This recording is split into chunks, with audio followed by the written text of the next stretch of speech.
Good mornings. Today I'm going to discuss about social return investments. It is about how community in Surabaya, especially those who conducted waste management by themselves, then we call as a community-based waste management, uh, uh, promote green and clean in Surabaya city. Okay, the idea of the article is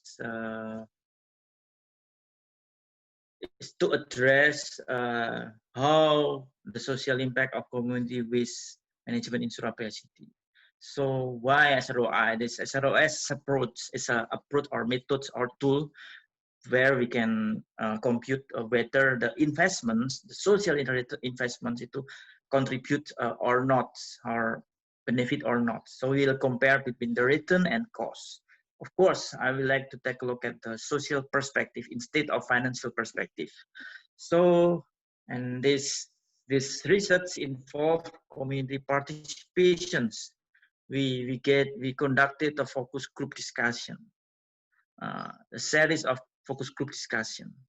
And then to avoid complexity, the study focused on 1 year activity. So please bear in mind, this activity focused on 1 year activity. We conducted 1 year series observations and then assume that next year will be different, the previous years will be different. So uh, that's the idea to avoid complexity, which attribute to monetary value to social impacts. Okay, if we talk about the long terms, so we have to convert the computation into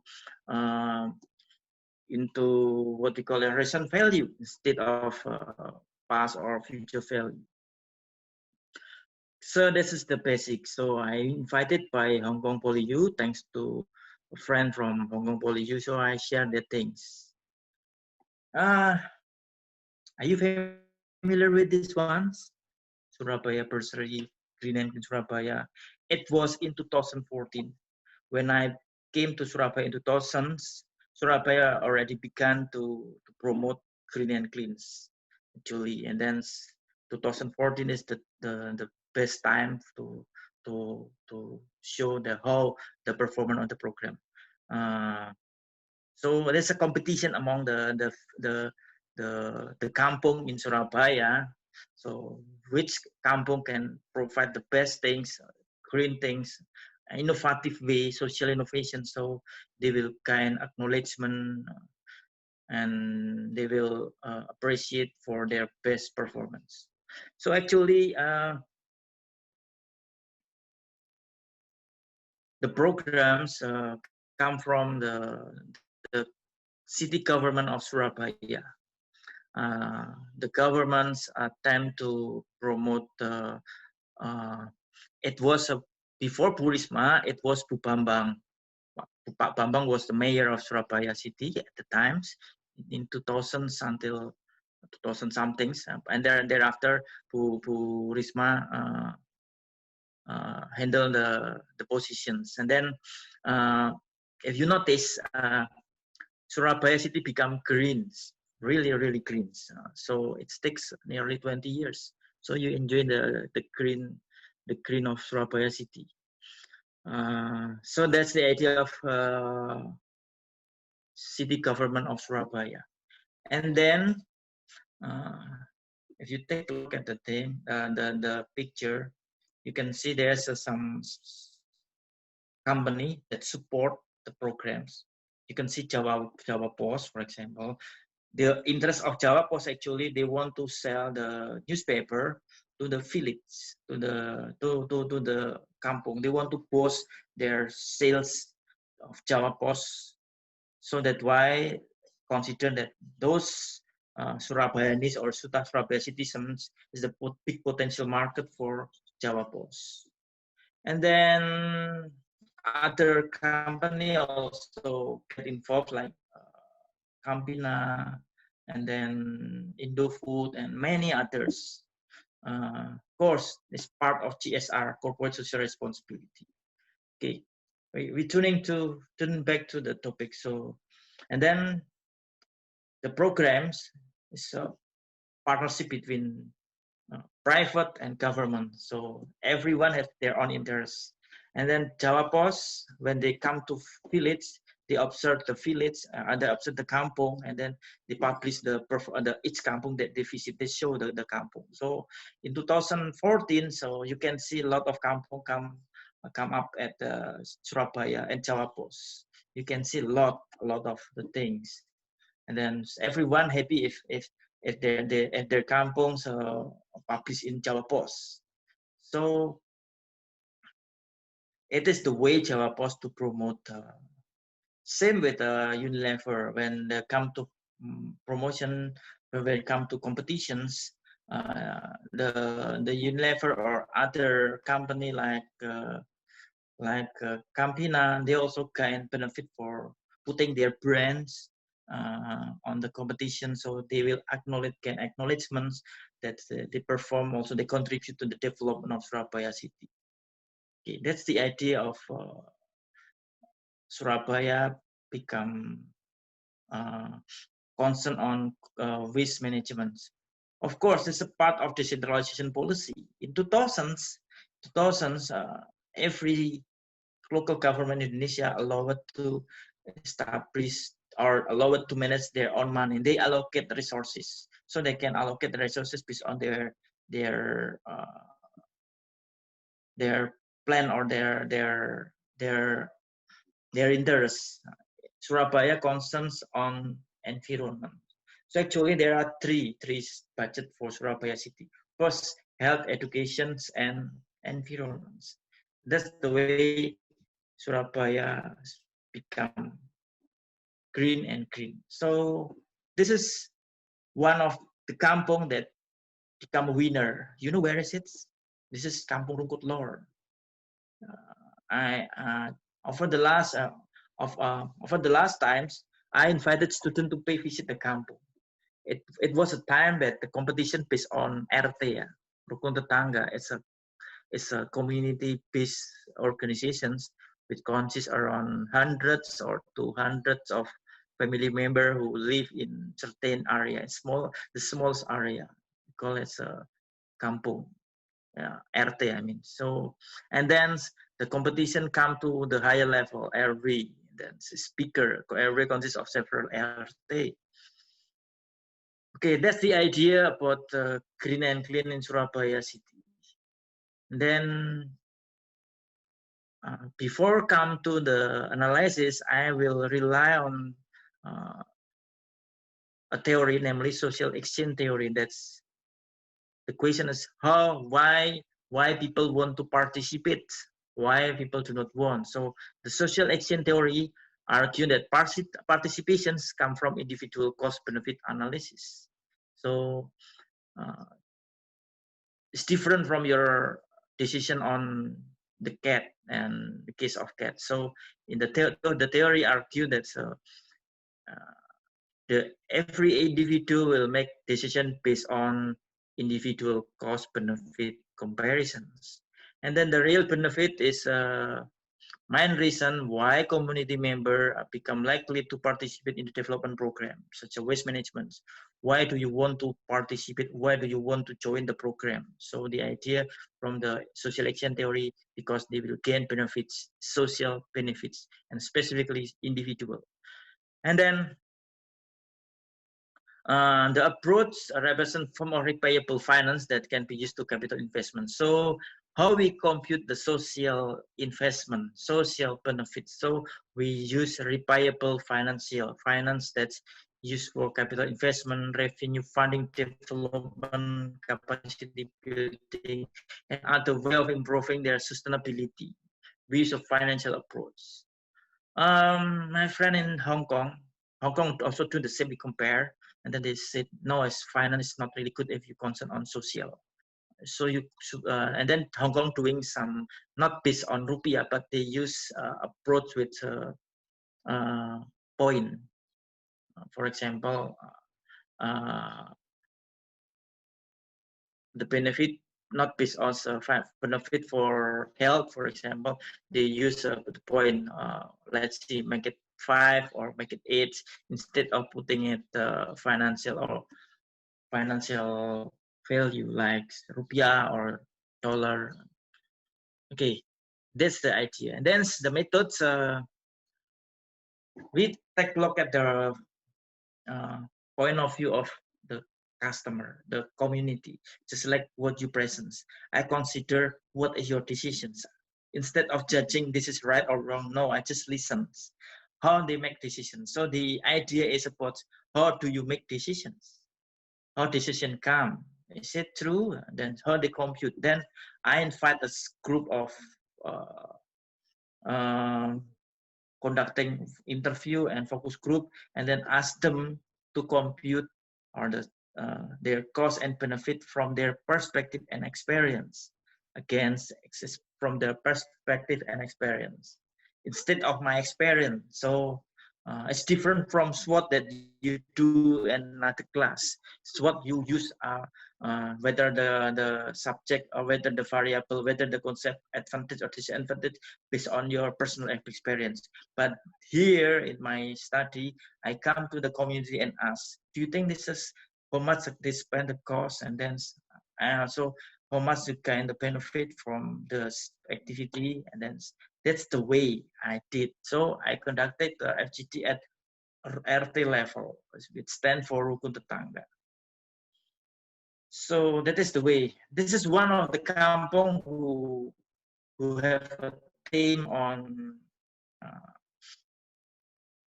flower. So the flower is represent their kampong. Okay, and then I come to the community. So, sir, ma'am, typically they separate. Yeah, I ask them separate because when they come together in the one group, somebody told me, no, it's not good if you merge between male and female because religion reasons. So it is not good. So we should separate. So again, it's all culture. And then I asked them to share. First, the most difficult things I have to give an example, and then after an example, those community begin to determine what of activity that contribute to their benefit and cost. This is the input, how much they spend resources for the input. I call that input. First, organizing community. This is the most difficult part, they said. If in a kampong, my collected people, a community, co-organizing community, it's difficult. How I asked them, how do you compute the cost? And then they said the cost, the leader, at the leader, every month they earn around 300, nearly 300,000 rupiah, and then in a year or so they make it easy. It's around 3 million rupiah. So it's because not every month. So for organizing committee, they expecting that it's a cost around 3 million rupiah.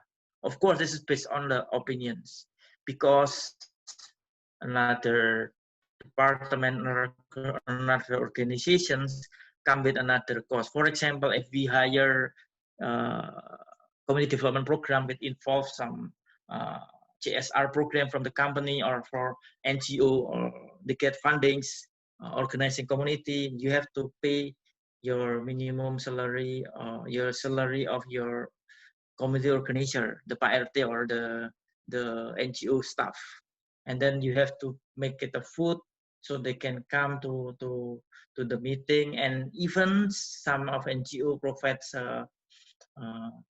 amount of money that's to change the transportations.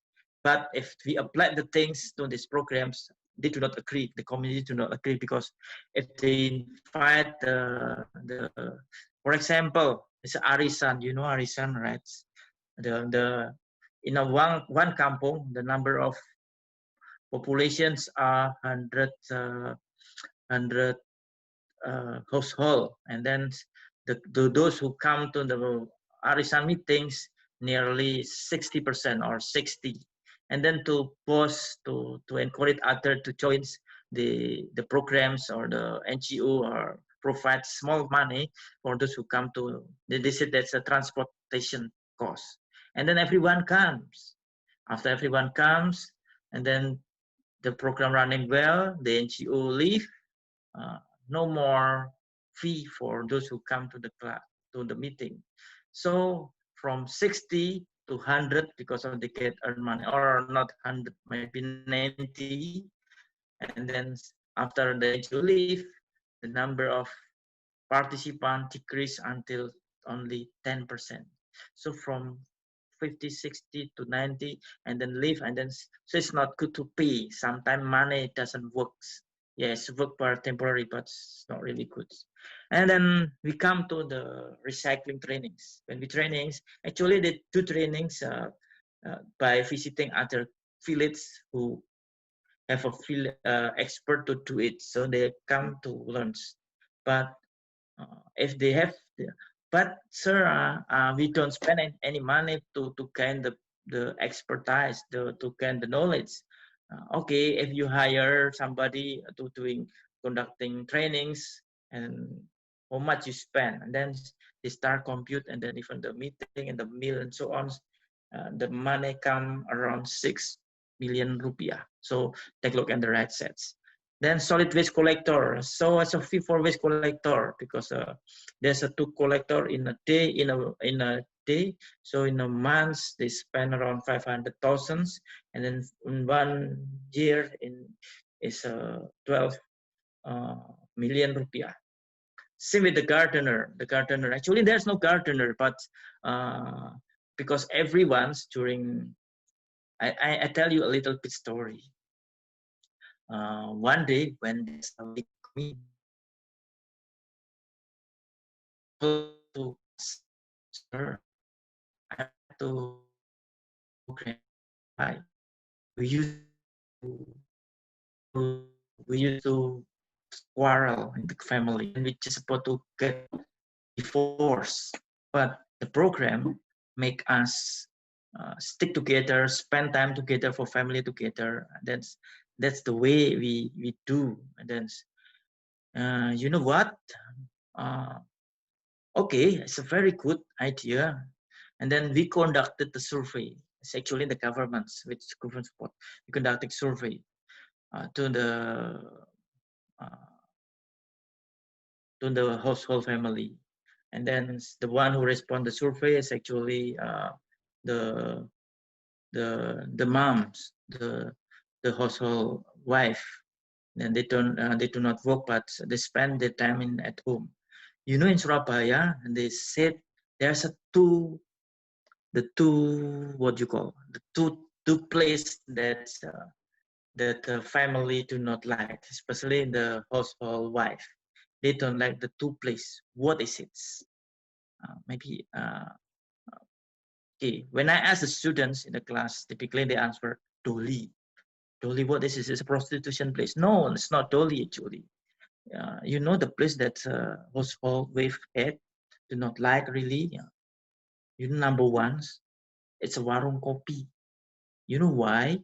Because the husband, after after spend their time at office, they went home, and then they just take a shower, take a mandi, and then they eat, and then leave. Then spend their times at the warung kopi. Then until in the middle of the night they go home.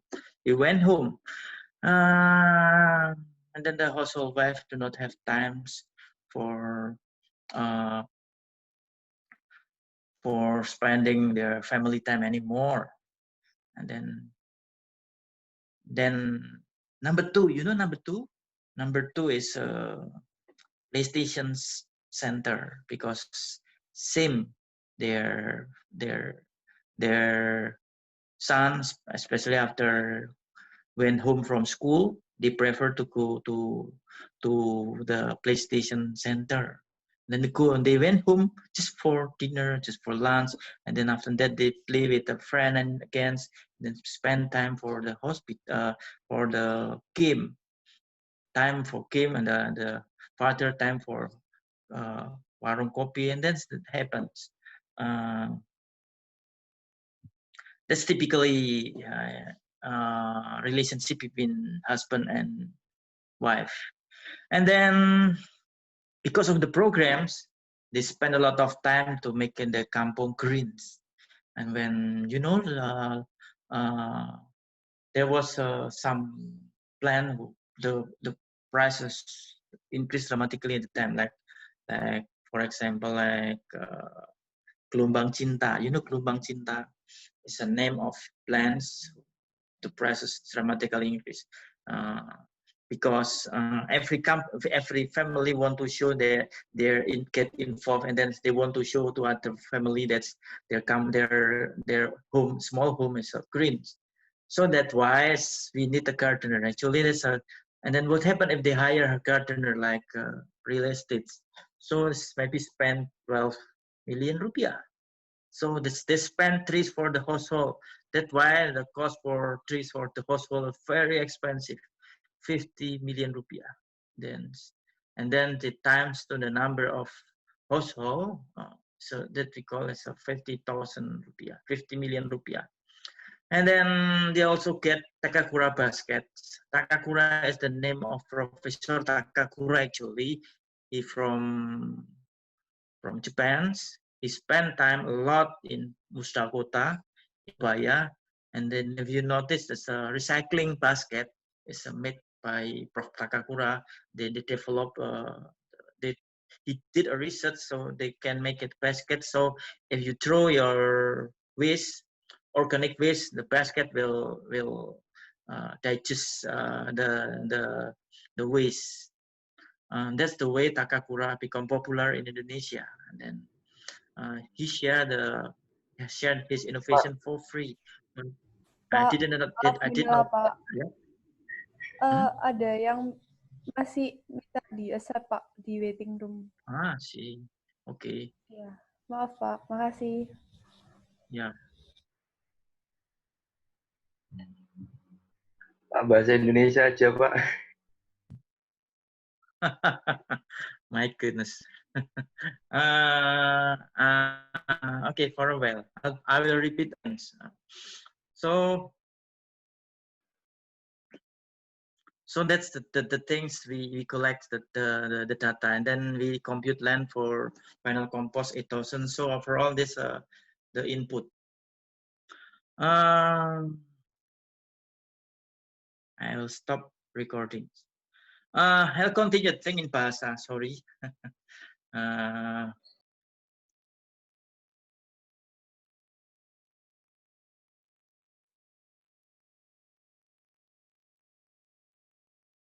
Okay. There's a cost. Then we going to talk about the benefit. So ketika kita ngomong tentang manfaat, kita juga diskusi dengan teman-teman di kampung itu manfaatnya apa sih? Jadi misalnya mengurangi sampah. Jadi kalau di kampung itu kalau nggak punya sampah, dia akan kalau dia punya sampah, dia kira-kira dia akan menghabiskan 60 juta per tahun untuk setiap kampung ya. Jadi dibagi 100 orang. Jadi sebenarnya setiap orang bayar sekitar 50.000 per bulan. Jadi kalikan 100 rumah tangga. Halo? Pak? You want to say something? Oke, jadi kita hitung lagi tadi ya, community work. Jadi ada mengurangi orang yang memfasilitasi training itu untungnya berapa, healthy living standard itu untungnya berapa, kemudian ada banyak pengurangan. Jadi kalau kita biaya yang dikeluarkan itu manfaatnya seperti itu. Jadi biaya dimanfaatkan itu dibagi 3, yang dari community, yang dari volunteer, yang dari financial income. Sesi yang finansial itu jual kompos 10 kg per month setiap rumah tangga, 20 juta. Selling recycling product, reducing cost. Kalau ikut kompetisi harganya dapat 15 juta. Jadi itu yang saya dapat. Jadi dari hasil hitung-hitungan itu kalau saya bagi benefit kurangi cost, dibagi cost,